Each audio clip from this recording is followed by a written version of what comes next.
Friends, ഞാനിന്നിവിടെ ഒരു egg ബിരിയാണിയാണ് തയ്യാറാക്കുന്നത്. എഗ്ഗ് ബിരിയാണി തയ്യാറാക്കുന്നതിന് ആദ്യം നമുക്ക് മസാല തയ്യാറാക്കിയെടുക്കാം. അതിനുള്ള സവാളയും പച്ചമുളകും ഞാനിവിടെ അരിഞ്ഞു വെച്ചിട്ടുണ്ട്. ഇനി നമുക്കിത് നന്നായിട്ടൊന്ന് വഴറ്റിയെടുക്കണം. ഇത് വഴറ്റിയെടുക്കാൻ വേണ്ടി ഞാനൊരു ചീനച്ചട്ടി വെച്ച് കൊടുത്തിട്ടുണ്ട്. ഇനി ഇതിലേക്ക് ആവശ്യത്തിനുള്ള എണ്ണ കൂടി ഊറ്റി കൊടുക്കുക. ആവശ്യത്തിന് എണ്ണ ഊറ്റിയതിന് ശേഷം എണ്ണ ചൂടാകുമ്പം കടുകിട്ട് പൊട്ടിച്ചെടുക്കുക. ഇവിടെ എണ്ണ നന്നായിട്ട് ചൂടായിട്ടുണ്ട്. ഞാൻ കടുക് ആഡ് ചെയ്ത് കൊടുത്ത് അത് പൊട്ടുന്നവരെ വെയിറ്റ് ചെയ്യുക. ഇതിപ്പോൾ നന്നായി പൊട്ടി വരുന്നുണ്ട്. അപ്പം അതിനുശേഷം നമുക്കതിലേക്ക് അരിഞ്ഞു വെച്ചിരിക്കുന്ന സവാള ആഡ് ചെയ്ത് കൊടുക്കുന്നത്. സവാള ആഡ് ചെയ്ത് നന്നായിട്ട് വഴറ്റിയെടുക്കുക. നല്ല ഗോൾഡൻ കളർ ആകുന്നത് വരെ വഴറ്റിയെടുക്കണം.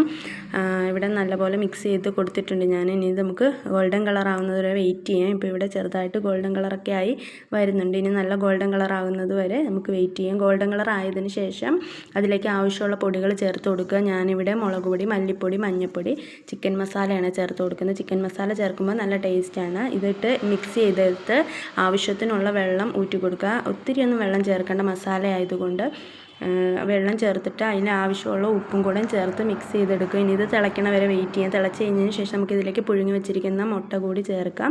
ഇവിടെ നന്നായിട്ട് തിളച്ചിട്ടുണ്ട്. ഇനി ഞാൻ ഇതിലേക്ക് പുഴുങ്ങി വെച്ചിരിക്കുന്ന മുട്ട ആഡ് ചെയ്ത് കൊടുക്കുകയാണ്. അതിൻ്റെ മുകളിലേക്ക് ആ മസാല എല്ലാം കോരിയിട്ട് കൊടുക്കുക. അപ്പോൾ ആ മുട്ടയിലേക്ക് മസാല എല്ലാം നന്നായിട്ട് പിടിച്ചോളും.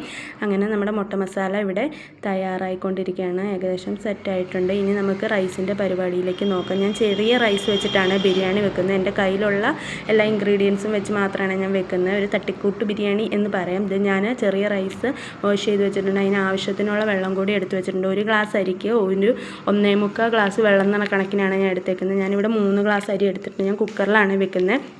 കുക്കർ അടുപ്പിൽ വെച്ചിട്ടുണ്ട്. ഇനി ഇതിലേക്ക് ഡാൽഡയും ആവശ്യത്തിനുള്ള എണ്ണയും ഊറ്റി കൊടുക്കുക. എണ്ണയ്ക്ക് പകരം നിങ്ങൾക്ക് നെയ്യ് ചേർക്കാവുന്നതാണ്. നെയ്യിൻ്റെ ഫ്ലേവർ എനിക്ക് ഇഷ്ടമല്ലാത്തത് കൊണ്ടാണ് ഞാൻ എണ്ണ ചേർക്കുന്നത്. ഇത് ചൂടാകുമ്പോഴേക്കും ഇതിലേക്ക് ആവശ്യത്തിനുള്ള സ്പൈസസ് എല്ലാം ചേർത്ത് കൊടുക്കുക. അതെല്ലാം ഒന്ന് സെറ്റ് ആകുമ്പോഴേക്കും നമ്മൾ കഴുകി വെച്ചിരിക്കുന്ന അരിയും കൂടെ ചേർത്ത് ആ വെള്ളം ഊറ്റി മിക്സ് ചെയ്ത് കൊടുക്കുക. ഞാനിവിടെ നന്നായിട്ട് മിക്സ് ചെയ്ത് കൊടുക്കുന്നുണ്ട്.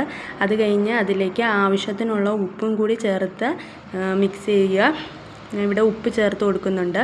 ഉപ്പ് ചേർത്ത് മിക്സ് ചെയ്ത് കഴിയുമ്പോൾ നിങ്ങളുടെ കയ്യിൽ ഈ ടൈമിൽ ക്യാരറ്റൊക്കെ ഉണ്ടെങ്കിൽ ചേർക്കുക. എൻ്റെ കയ്യിൽ ഇവിടെ പൈനാപ്പിൾ എസൻസ് ഉണ്ട്. അപ്പോൾ ഞാൻ അത് അല്പം ചേർത്ത് കൊടുത്ത് മൂടി വെച്ച് ഒറ്റ വിസിൽ കേൾപ്പിക്കുക. ഒറ്റ വിസിലേ കേൾക്കാവുള്ളൂ. അത് കഴിയുമ്പോൾ ആ എയർ തന്നെ തള്ളിക്കളയണം. ഇവിടെ ഒറ്റ വിസിൽ കേട്ടിട്ടുണ്ട്. നമുക്ക് ആ എയർ ഫുള്ളായിട്ട് തള്ളിക്കളയണം, ഇല്ലെങ്കിൽ വെന്തവിഞ്ഞു പോകും. അത് കഴിഞ്ഞ് കുറച്ച് നേരം കഴിയുമ്പോൾ നമ്മൾ തുറന്ന് നോക്കുമ്പോൾ നമ്മൾ റൈസ് തയ്യാറായിട്ടുണ്ടാവും. ആ മസാല ഞാനൊരു പാത്രത്തിലേക്ക് മാറ്റിയിട്ടുണ്ട്. ഇനി ഇതിൻ്റെ പൊക്കത്തേക്ക് ലെയറായിട്ടാണ് ഞാൻ റൈസ് ഇട്ട് കൊടുക്കുന്നത്. ഈ ലെയറായിട്ട് ഇട്ട് കൊടുക്കുന്ന ടൈമിൽ നിങ്ങളുടെ കയ്യിൽ ഫ്രൈ ചെയ്ത സവാളയോ ക്യാഷോ ഒക്കെ ഉണ്ടെങ്കിൽ അതും ഇതിൻ്റെ പൊക്കത്ത് ഇട്ട് കൊടുക്കുക. ഞാൻ ഇവിടെ ക്യാഷും ഇല്ലാത്തതുകൊണ്ട് ഞാൻ സവാളയൊന്നും ഫ്രൈ ചെയ്ത് എടുത്തില്ല.